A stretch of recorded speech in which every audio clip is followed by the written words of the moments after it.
Hi everybody, I am coming to you from my loft today to answer a question that a caregiver here on YouTube recently posed to me. And the question is, how do you rebuild a life after you are no longer a caregiver? So I'm going to talk about bringing love and things that you want into your life. I'm Pamela D Wilson. My website is PamelaDWilson.com. Please press the like and the share button and the follow button on these videos so that you can be notified every time I post a new video and so that you can help others find information. Rebuilding life after caregiving is about bringing things back into your life, all those things, the many things that you gave up to become a caregiver. Maybe you put your job or your career on hold. Maybe you actually gave up your job. You gave up friends. You stopped spending time doing social activities. Maybe at this point your health really isn't where you'd like it to be because caregiving is super stressful and it's not good for your health. So wherever these gaps seem to be, it's time to start filling them again. And I'll give you an example. So think about things that maybe you used to like to do. If you enjoyed gardening, think of the work to plant a garden. You decide what you're going to plant and how many different plants and the size that you have. And you put it all together and you start doing it. And it's not like you have this beautiful garden tomorrow, right? But in 6 months or a year or 2 years, you have this amazing flower garden, amazing vegetable garden that you're very proud of because you put all of this time and effort into planting it. Now, if you're not a gardener, you might like to build things or put things together. In that case, think of something that you want to build or something that you want to create and all of the steps that go into that, including the planning and the supplies that you need to get and then what you do with the supplies and how you build it and what it looks like and what you want it to look like. So the key to remember in rebuilding a life after caregiving is that this process, none of this, as much as we would like it to, is going to happen overnight. So it's not like you're going to end caregiving today and you're going to have this amazing life tomorrow. If you were a caregiver, think about this. How long did you fill that role?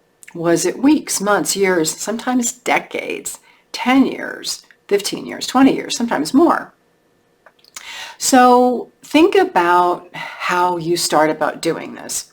The first part, and this is the hardest part, is you have to put yourself in an emotional and a mental space to feel the things that you want to attract, because we can't attract things that we haven't felt. So at some point in your life, you were probably happy. You loved or you felt loved. You had an abundant life. You had good health. You had all these wonderful things.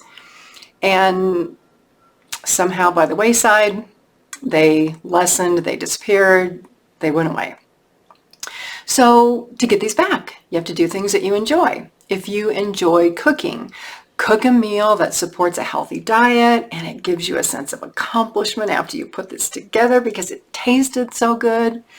Go and soak in a bathtub. That feels amazing. Soak in a hot tub. Have a cup of coffee and read a good book and enjoy that time. It's about being present, being in the moment, and doing things that we love so that we have these emotions, we have this mental space that we can attract all these good things into our life. The other very important suggestion is to try to stop thinking and worrying about all the stuff that you don't have and imagine that you have it. Because if you focus on lack, if you focus on not having friends and not having a social life, that's kind of what you're going to create in your life. You've got to get to the other side where you're focusing on, I have good friends, I have a lot of social activities, I'm happy, I'm healthy, I'm all of this. So you have to get out of your mind to get there, right? So one way to do this is to sit and listen to just relaxing music. And when I say relaxing, I don't mean like people singing at you. Instrumental music, piano music, spa type music. Sit and listen and relax to that for 20 or 30 minutes a day. Train your mind not to think of the negative. Just be there. You can also meditate or learn to meditate. Now, you might be thinking, well, God, as a caregiver, I probably had very little time to myself, and now I have all of this time on my hands. How am I going to fill that? Well, you know the answer. If you were a caregiver, you probably had this long list of things that you did, and you kept a calendar of events that you were doing for an aging parent or a spouse or somebody else. You were constantly busy. Well, take that focus away from all those caregiving activities and put the focus on yourself. Actually think about yourself and self-care and things that are good for you and things that you want to do and how to make yourself happy. So it's almost like you're creating a calendar and a schedule for yourself. Now, some of this is going to start out as an individual activity. Maybe it's, taking a walk. Maybe you get back involved in the church, you sing in the choir, you go to the gym, you cook a meal. Then you can start investigating options for all the things that you used to do where other people were involved, right? Maybe you hiked with friends. Maybe you were on a softball team, a bowling league, a card game every week, a book club, playing basketball, photography, pottery, learning a foreign language. There are so many things to do if you can get your head out of this small space and start thinking bigger and bigger and bigger. And while all of this may seem like, why do I have to do this? It's intimidating. I don't want to do it. Especially because maybe you haven't been out in the world. As caregivers, social skills can get rusty because, let's face it, we're isolated. The people that we spend time with are the people that we care for, and they're not out in the world, so they don't know what's going on, and they can't talk about, what's in the news or world events or books they've read or things like that.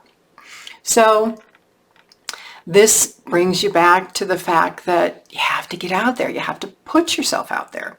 Look at this rebuilding a life after caregiving as something that you've always wanted to do, something that you've dreamed of doing. It's a fresh start. Think about this positively. It's a huge opportunity to start over. Put all your fears and your anxieties aside. After all, you were a caregiver. Being a caregiver is one of the hardest and most challenging jobs in the world. You were working all the time, whether working a job in caregiving. You rarely got any sleep. You had to deal with conflict, people not getting along, the healthcare system, insurance companies not paying bills. You did things that most people can't even imagine doing. You are an amazing person. And if you can survive being a caregiver, you can definitely rebuild your life.